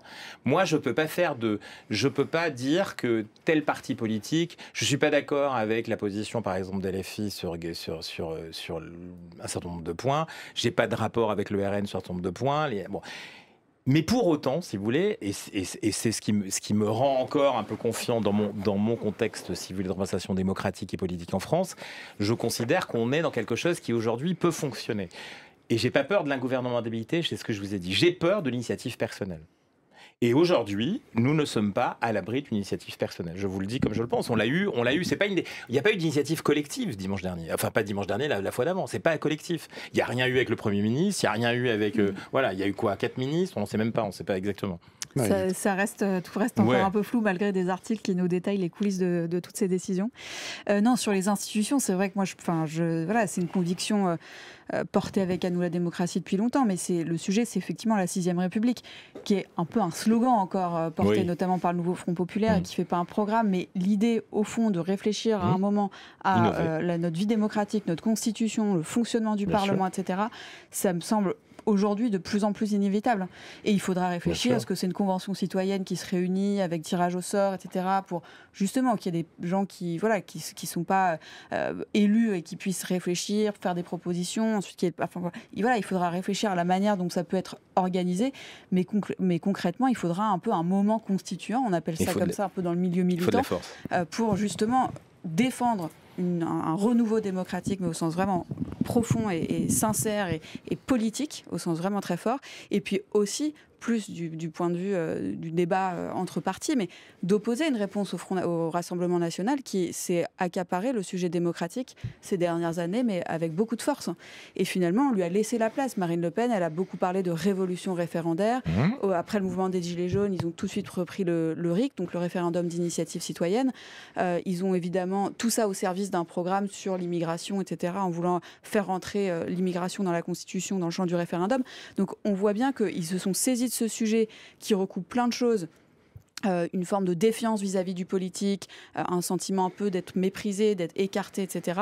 Mais à des fins pour servir un programme qui est un programme fondé sur quand même de la discrimination et avec une conception un peu étroite quand même du débat public, des médias, de la liberté d'expression, etc. Donc je pense que là, on est vraiment à un moment où il va falloir arrêter de faire comme si ce problème n'existait pas et il va falloir opposer une réponse, en tout cas dans le camp progressiste, à ces forces d'extrême droite qui ont bien compris qu'il y avait, il y avait matière à faire du populisme, quoi. Vincent Martini. Alors d'une certaine manière, la présidence d'Emmanuel Macron, deuxième mandat, va créer de l'irrémédiable et va créer un avant et un après. Alors ça, on peut le dire de beaucoup de présidents, mais dans ce cas-là, je crois que ça va être particulièrement marquant dans le sens où il va y avoir véritablement une clarification, mais pas forcément celle qu'attendait le président de la République. Clarification parce que soit nous en venons à une majorité RN, et dans ce cas-là, nous allons basculer dans autre chose que la démocratie libérale telle que nous la connaissons, parce qu'il ne faut pas avoir aucun doute sur le fait qu'il va y avoir des attaques très nombreuses sur l'état de droit. Hein. Je rappelle que là-dessus... par exemple, par exemple, regardez ce qui s'est joué sur la dernière loi immigration. Les attaques contre l'état de droit, d'ailleurs, je précise qu'elles ont été commencées par le président de la République lui-même, qui met en pâture le Conseil constitutionnel devant l'opinion en acceptant de promulguer une loi, enfin avant de la promulguer, de la faire passer devant le Conseil, alors même qu'il savait que certaines de ces dispositions étaient anticonstitutionnelles. C'est-à-dire, en gros, il a fait un accord avec la droite qui fait une loi totalement anticonstitutionnelle, et au lieu de dire, bah, écoutez, soyons raisonnables, je vais enlever les articles parce que je suis garant des institutions, c'est inscrit dans la Constitution. Il dit, bah, c'est le Conseil qui va faire, parce qu'il sait très bien que c'est le Conseil qui en tirera le blâme derrière. Et que lui pourra très bien dire, bah, moi j'ai voulu faire ce que voulaient les Français, et le Conseil... Il y a une question dans le chat sur le Conseil constitutionnel que je voulais vous poser tout de suite, que je voulais vous poser tout à l'heure. Ouais. Il y a un de nos spectateurs qui demande bonjour, le Rassemblement national n'envisage-t-il pas de supprimer le Conseil constitutionnel? On peut supprimer le Conseil constitutionnel? Pas vraiment. Non, on ne peut pas. Déjà, on ne peut pas, parce que, encore une fois, c'est une cour indépendante du politique. Heureusement, le pouvoir exécutif n'a pas le pouvoir de supprimer le Conseil constitutionnel. D'ailleurs, à ma connaissance, il faudrait probablement changer de constitution si on voulait en supprimer sa Cour suprême, puisque la Cour suprême, c'est précisément ce qui vérifie que la Constitution est respectée. Donc, on ne peut pas. Ce serait un coup d'État. Alors, en l'occurrence, un vrai coup d'État et pas un coup d'État de droit, comme disait la formule malheureuse de Laurent Wauquiez à l'époque, justement, de cette loi immigration. Donc, mais en revanche, ce qui est sûr, c'est que le Rassemblement national, il va opposer ce qui forme deux piliers de la démocratie. La démocratie, vous savez, c'est le règne de la majorité, hein, d'abord, c'est 50% plus une voix, on va s'en rendre compte dans les prochaines semaines, mais c'est aussi l'état de droit, c'est-à-dire ce sont aussi des règles qui permettent de respecter les libertés dans lesquelles une démocratie libérale s'est inscrite depuis maintenant des décennies, voire des centaines d'années. Et c'est pas l'un ou l'autre. Et tous celles et ceux qui opposent l'un à l'autre, à mon avis, se font une mauvaise idée de la démocratie. Donc s'il y a le RN qui est au pouvoir, très nettement, il y aura là une sortie du fonctionnement normal de nos institutions. Ça, c'est une évidence. Bon. Après, il y a une deuxième possibilité de créer l'irrémédiable, c'est que de toute manière, toute forme de cohabitation, qu'elle soit en système minoritaire, majoritaire avec le Front populaire, ou même qu'on est face à une sorte de gouvernement d'union républicaine, comme certains en appellent, en disant finalement le Front populaire, ça ne sera pas assez, il faudra qu'on étende à une partie du centre pour gouverner contre le RN, pourquoi pas, ça fait partie des possibilités. De toute manière, ça va changer la pratique des institutions, parce que vous avez raison de rappeler que dans la 4ème République, le problème ne venait pas tant du Premier ministre ou du Président du Conseil que des abus précédents du Président de la République. Mais surtout, le problème, c'est que depuis, dans la pratique de la 5e, nous n'avons pas l'habitude de fonctionner en coalition lorsque ces coalitions n'appartiennent pas strictement à la même famille politique. On sait comment ça marche, hein. Vous avez le RPR, l'UDF qui forment l'UMP, bon ça, ils savent fonctionner entre eux avec le centre. Bon, à gauche, on a l'habitude depuis les années 30 et puis les années 70, surtout l'union de la gauche, François Mitterrand, les communistes, tout ça on sait faire. Mais on ne sait pas faire une coalition qui déborde légèrement. Hein. À chaque fois qu'on a tenté, même en 1989, on est parti chercher quelques voix du centre alors que le gouvernement était socialiste. Même ça a été toute une histoire. Les coalitions, on n'a pas l'habitude. On n'a pas l'habitude aussi parce que le règne majoritaire fait que si vous épuisez une coalition centriste, alors qu'est-ce qui reste? Il reste uniquement le RN. Hein, imaginez demain même qu'il y ait un gouvernement d'unité républicaine tel que certains l'appellent de leur vœu.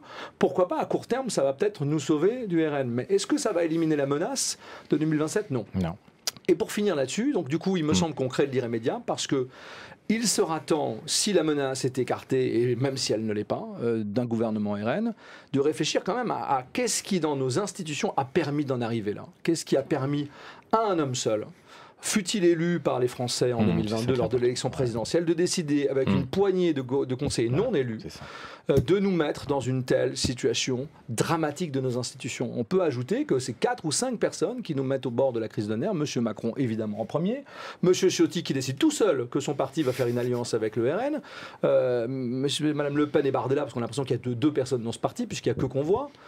Et monsieur Mélenchon, qui peut tout faire capoter à gauche. Donc on a l'impression que 5 personnes dans ce pays peuvent complètement nous mettre cul par-dessus tête, à tel point que j'imagine que certains d'entre vous ont vu qu'il y a un débat sur TF1 le 25 juin, où on enverra chacun des leaders, et j'imagine que certains soutiens du Front Populaire peuvent commencer à s'inquiéter de voir que c'est M. Bompard, le leader de la France Insoumise, le plus décrié au sein de la France Insoumise, qui a été choisi pour représenter le Front Populaire. Bon. C'est pour ça que je vous dis que je ne crois pas... Il est quand même, si vous voulez... C'est pour ça que je vous dis que quand on connaît bien de l'intérieur, si vous voulez, ce qui s'est... Alors moi j'ai un exemple que j'ai bien suivi à l'époque à Marseille, qui a bien fonctionné. Bon. Je précise que je ne partage pas exactement le contexte politique local à ce moment-là. Mais en tout cas, il a très bien fonctionné. Je connais les gens qui ont été à l'œuvre de cette affaire, si vous voulez, qui était intéressant. Là, pour le coup, on n'est pas du tout. Qui tient les clés ?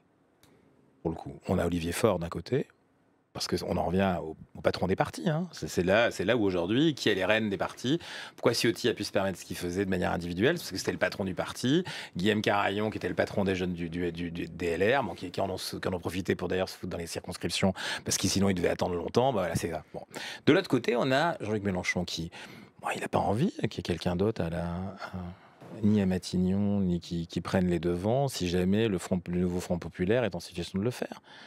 Donc aujourd'hui, qu'est-ce qu'on crée ? On crée, alors au-delà de l'accord de gouvernement qui vous réjouit, mais qui n'est pas réaliste, mais du tout, absolument pas réaliste, et qui pose une question d'ailleurs ensuite de fonctionnement. Alors pour le coup, il est déjà fait, si vous voulez, il n'y aura rien qui tiendra de ce point de vue-là, parce qu'il n'en a pas envie. Il n'en a pas envie, et que malgré tout, dans cette organisation extrêmement verticale, très disciplinaire, je pleure pas, Alexis Corbière, Raquel Garrido, qui ont aussi coupé des têtes en leur temps, hein, parce que ce qui leur est arrivé, ils l'ont pratiqué eux-mêmes, parce que c'était la culture de ce parti-là. Mais je dis que voilà, c'est à l'intérieur des partis, et l'occurrence là, les petites mines Bompard pour aller représenter au débat, c'est l'exemple concret, si vous voulez, et fondateur. On a une semaine du premier tour. Vous vous rendez compte, c'est fini après derrière. Il n'y a plus rien, il y a d'autres débats, mais c'est terminé. Donc c'est létal. Donc ça veut dire que si ça dit bien de ce qui se passe à l'intérieur et vous avez raison d'insister sur cette poignée de gens. Alors ça existe dans tout, même dans les régimes parlementaires. Vous allez vous promener en Allemagne, si vous voulez, il y a quand même... ça résonne. Non, attendez, ça résonne. Alors pour suivre, pour le coup, de manière très concrète et pour influer de temps en temps, malgré tout, autour du gouvernement allemand, je vous assure que c'est beaucoup plus allemand. C'est-à-dire que, mais quand vous êtes bavarois, vous n'êtes pas de Berlin, et ainsi de suite. Donc on a une toute autre configuration, mais les chefs, si vous voulez, sont quand même très soumis. Mais Monsieur Scholz, par exemple, aujourd'hui, qui est très contesté à l'intérieur du SPD, eh bien, pour autant, il gouverne, il ne va pas lâcher.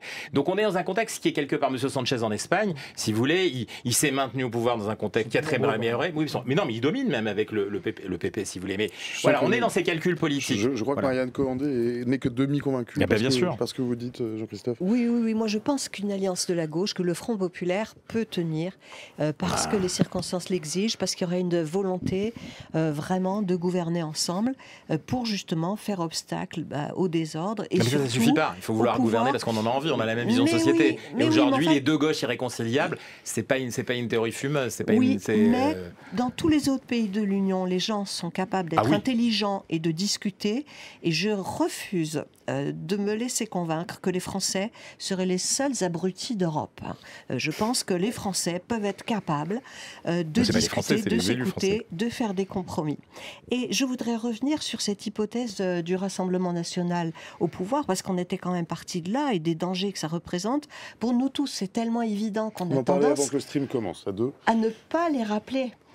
Donc, rappelez que déjà, ça a été évoqué rapidement tout à l'heure, ils veulent privatiser l'audiovisuel. On a un service public de l'audiovisuel, mais qui est remarquable en France.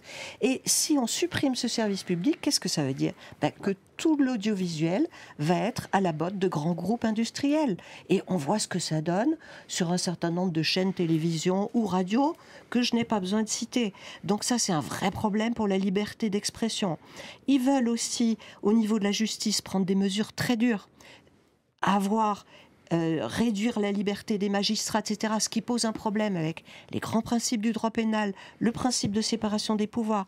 Ils veulent s'en prendre à l'ensemble des droits de l'homme. La préférence nationale, évidemment, l'ensemble des droits de l'homme. s'opposer au Conseil constitutionnel. Alors, c'est bien que la question soit posée, ils ont bien raison. Elle revient très souvent dans le chat, la question du Conseil. Mais c'est très bien que cette question revienne.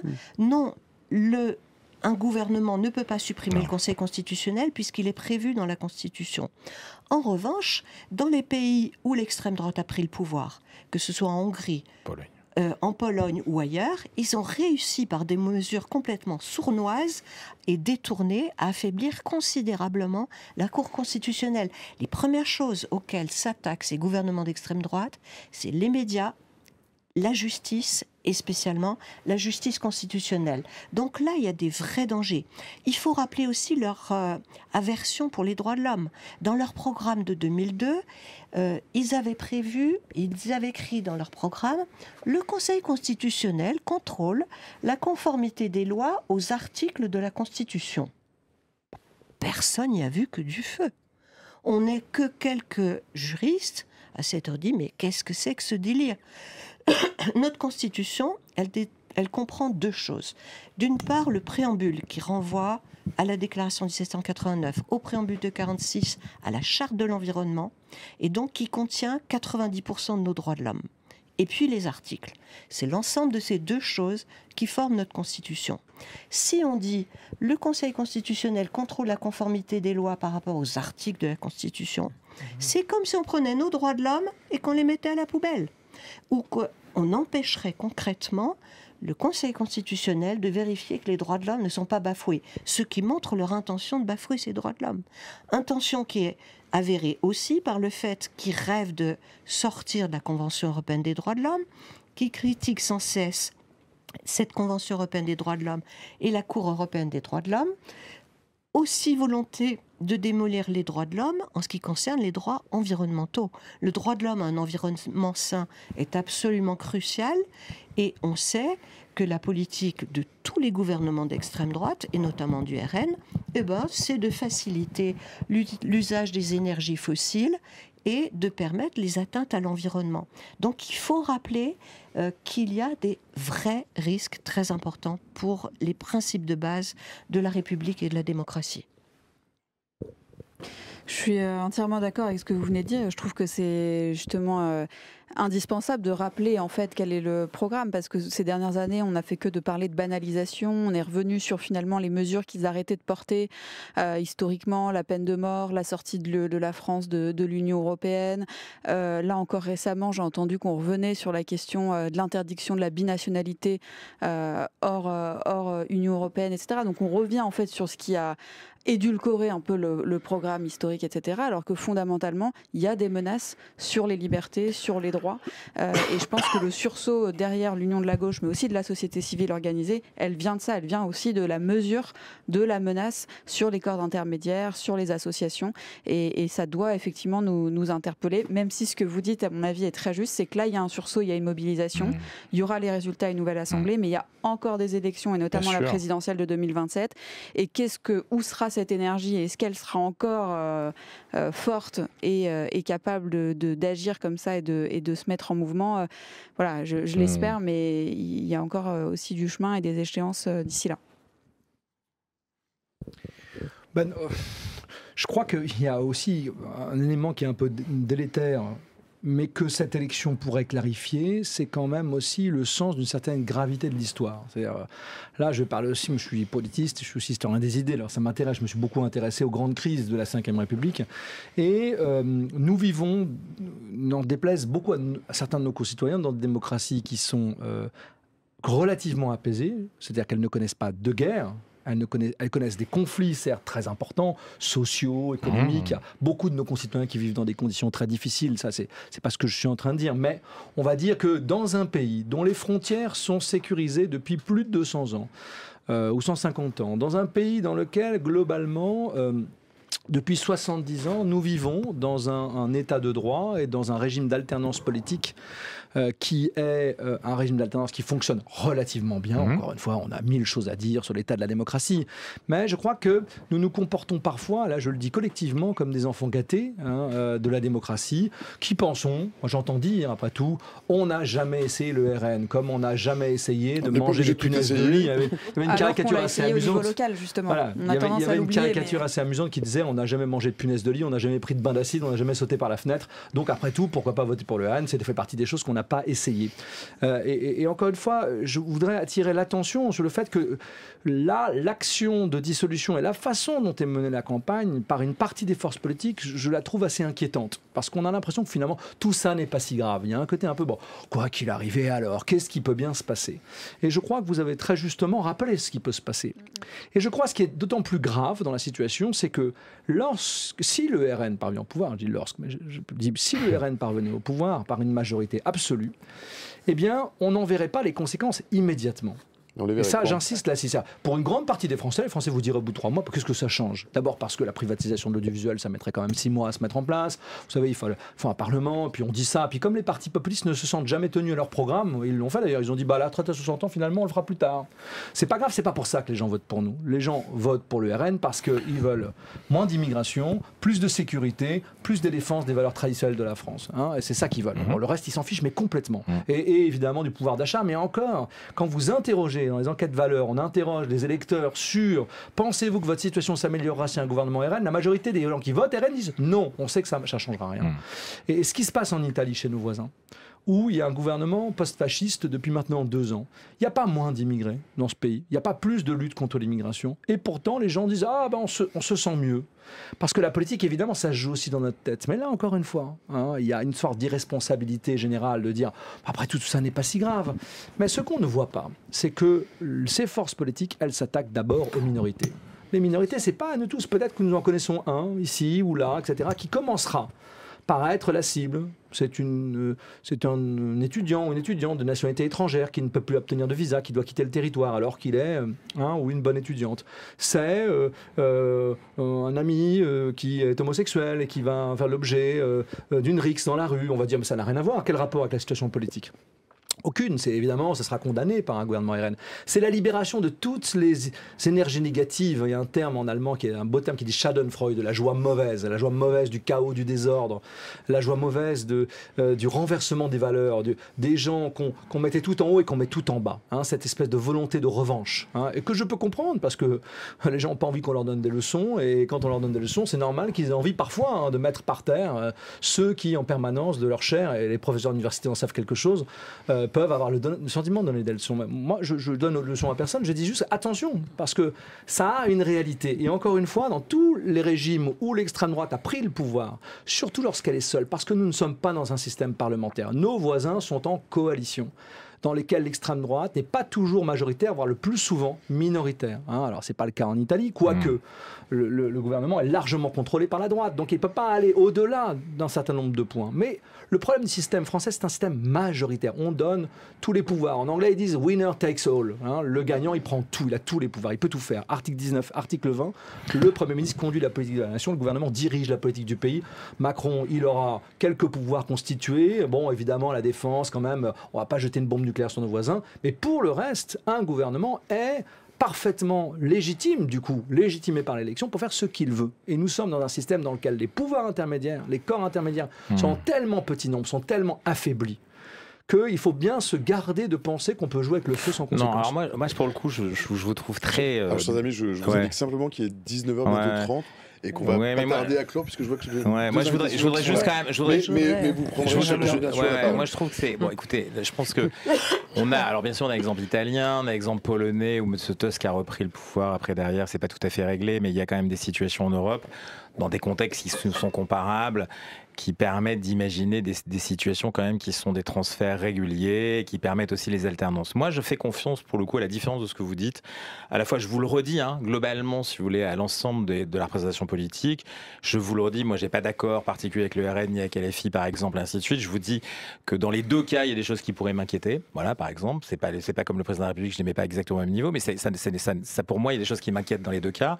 Pour autant, je vous dis, voilà, il y a un monde territorial, il y a des corps institués qui sont quand même, voilà, l'université, vous en avez parlé, le monde académique, la justice, tout ça fonctionne dans ce pays. Là où il y a plus un peu d'inquiétude parfois, c'est dans les médias, où on peut avoir, effectivement, compte tenu de la propriété de certains médias, on peut avoir des débats. Moi, alors pour le coup, Je suis alors beaucoup moins inquiet que vous sur cette espèce de menace qui, pour le coup, m'a inquiété aussi dans les mots du président de la République, mais dans les deux sens. Vous voyez, quand il a annoncé d'un côté des révolutionnaires sanguinaires qui voulaient par la rue prendre le pouvoir, imposer un communisme ou je ne sais quoi venu d'ailleurs, et de l'autre côté des néofascistes rampants qui viendraient effectivement nous priver de toutes nos libertés. Je n'y crois pas un seul instant. C'est-à-dire que pour le coup, moi, je pense que notre République, elle est suffisamment forte parce que des gens vont arriver au pouvoir, ils se mettront d'accord. Alors c'est pas la 4e République ou pas, et qu'ensuite derrière il y a des gens. Il y a des gens partout, dans les médias, il y a des gens à l'université, il y a des gens dans les corps constitués, il y a des gens dans l'armée, dans la police et ailleurs, qui sont des démocrates et qui, de toute manière, ne se laisseront pas déborder. Si vous voulez, pour le coup, je suis moins inquiet que vous et j'aime pas, alors pour le coup, je vous le dis en tant que citoyen français, j'aime pas trop cette alerte qui fait écho pour moi à cette moi ou le chaos que le président de la République a voulu sortir. Et j'en ai assez, si vous voulez, j'en ai assez de ça. Je veux quelque chose de plus apaisé, c'est pour ça que je n'étais pas content. Je voulais qu'on ait un été apaisé, qu'on fasse l'Euro, qu'on aille aux Jeux Olympiques et qu'éventuellement après, on ait un vrai débat, comme vous l'avez souhaité, avec du temps. Arrêtons avec ces systèmes de peur hallucinants, si vous voulez, le FMI qui va venir nous mettre sous tutelle. C'est délirant. Et si vous voulez, aujourd'hui, l'Europe montre qu'on peut s'en sortir. Alors, il y a la Hongrie qui est un peu plus inquiétante. Il y a la Slovaquie. Mais vous ne parlez pas de la France. Excusez-moi, vous ne parlez pas de la France. Et vous avez raconté vous-même qu'on a vu des alternances complètes. Et heureusement pour nous. Voilà. Heureusement pour nous. Tous les pays de la Terre dans lesquels l'extrême droite est arrivée au pouvoir, elle s'en est prise à des fondements de la démocratie. Elle s'est accrochée au pouvoir de manière très tenace et ça pose des problèmes majeurs. Donc je vous trouve d'un angélisme. Non, pas angélisme. Optimisme. Et heureusement qu'on peut être optimiste. Oui, heureusement. Moi je suis très pense à mes enfants, si je préfère être optimiste qu'annoncer la mort. Je pense que là vous êtes vraiment excessivement optimiste sur ce qui pourrait se passer. Il faut relire ce qui s'est passé dans l'histoire, aussi se souvenir et voir qui sont ces gens-là. On est encore là. On est encore là.